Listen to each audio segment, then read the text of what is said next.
Assalamualaikum warahmatullahi wabarakatuh. Alhamdulillahirabbil alamin, wassalatu wassalamu ala asyrafil anbiya'i wal mursalin sayyidina Muhammadin wa ala alihi wa sahbihi ajma'in. Pemirsa TV-mu dimanapun berada, ayah bunda yang berbahagia, kembali kita berjumpa dalam episode Netizen Bertanya dan Ustadz Menjawab. Dalam tema besar perbincangan kita, bagaimana menggapai berkah dalam bermuamalah secara syariah. Ayah bunda yang berbahagia, salah satu di antara daftar transaksi hitam yang terlarang dalam pandangan Islam adalah transaksi yang mengandung unsur gharar. Apa itu gharar? Ayah bunda yang berbahagia, gharar secara definisi adalah ketidakpastian, ketidakjelasan tentang 4 hal dalam sebuah transaksi. Ketidakjelasan dan ketidakpastian tentang kuantitas atau jumlah barang yang ditawarkan atau yang akan dibeli. Kedua, ketidakjelasan tentang kualitas. Ketiga, ketidakjelasan tentang harga. Dan yang keempat, ketidakjelasan tentang kapan waktu penyerahan barang atau jasa yang ditawarkan itu. Nah, ayah bunda sekalian, mengawali perbincangan kita, ada sebuah pertanyaan yang sudah masuk ke kami dari salah satu netizen tentang hukum jual beli ijon.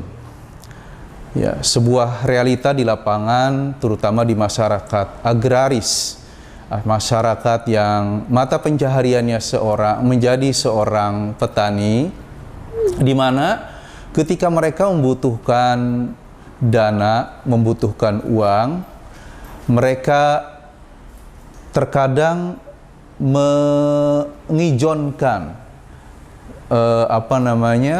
kebunnya, ya, kebun mangganya lah misalnya. Dan terjadilah transaksi jual beli ijon, jual beli barang yang tidak jelas. Nah, ayah bunda, transaksi jual beli ijon ini masuk dalam kategori transaksi yang mengandung gharar. Karena itu dia dilarang dalam pandangan Islam. Kenapa? Karena transaksi itu ada ketidakjelasan tentang jumlah barang yang akan diterima. Misalnya ketika seseorang membeli mangga ke seorang petani, misalnya saya beli mangga Anda, tapi nggak dijelaskan berapa yang akan dia beli, ya, jumlahnya berapa, kemudian jenis dan kualitas mangga yang seperti apa yang dia butuhkan, berapa harga per kilonya, kapan waktu penyerahannya. Nah, ini sehingga transaksi seperti itu masuk dalam kategori transaksi yang tidak jelas, tidak pasti, dan ini menimbulkan konflik di belakang hari.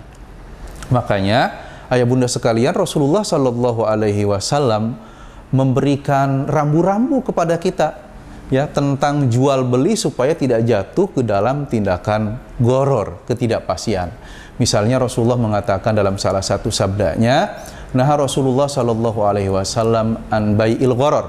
Rasulullah Shallallahu Alaihi Wasallam melarang jual beli yang ada unsur ghararnya, ketidakpastian.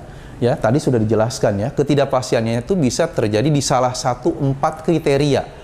Kuantitasnya nggak jelas, kualitasnya juga nggak jelas, harganya juga nggak jelas. Harga berapa yang disepakati antara penjual dan pembeli. Kemudian juga kapan waktu penyerahannya. Nah, jual beli ijon ini, ayah bunda sekalian, dilarang. Nah, terus kalau ingin kita menjual barang-barang atau hasil pertanian kita, perkebunan kita, gimana dong supaya boleh?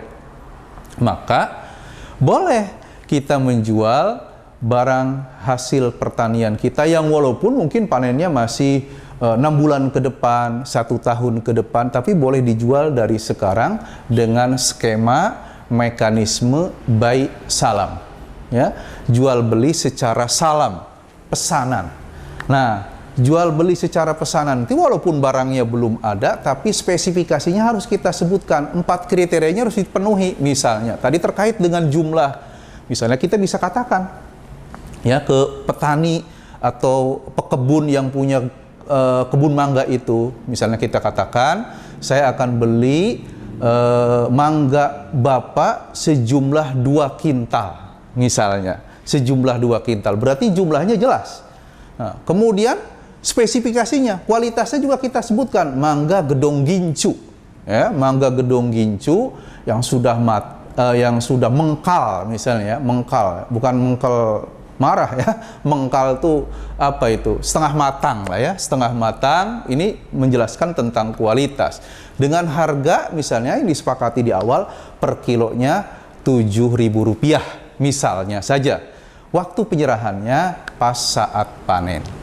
Jika itu kita lakukan, maka kita terbebas tuh dari transaksi goror, transaksi yang tidak jelas, transaksi yang tidak pasti yang dilarang oleh Rasulullah Shallallahu Alaihi Wasallam. Dalam hadis yang lain juga Rasulullah Shallallahu Alaihi Wasallam mengatakan, ya, menyebutkan di dalam hadis tersebut, nah Rasulullah Shallallahu Alaihi Wasallam an bai istimari qabla buduwi solahiha. Rasulullah melarang jual beli buah-buahan sebelum dia layak, ya, untuk dimakan, ya, layak untuk dimakan. Artinya layak untuk dikonsumsi, ya. Misalnya jual beli buah masih dalam kondisi masih apa itu? Pentil, ya, kalau bahasa Sundanya. Pentil itu apa itu? Masih apa, berupa buahnya masih kecil-kecil banget, ya, bakal buah gitu, ya, bakal buah. Kenapa? Karena ini tidak jelas apakah bakal buah ini nanti jadi buah beneran atau dia rontok terkena angin, dan tentunya itu menimbulkan kerugian, ya, karena ada goror di situ. Ayah bunda, demikian terkait dengan penjelasan tentang definisi apa itu goror, kemudian 4 kriterianya tadi, serta dalil dari Rasul Shallallahu Alaihi Wasallam. Dan kita insya Allah akan lanjutkan dalam sesi berikutnya setelah yang berikut ini.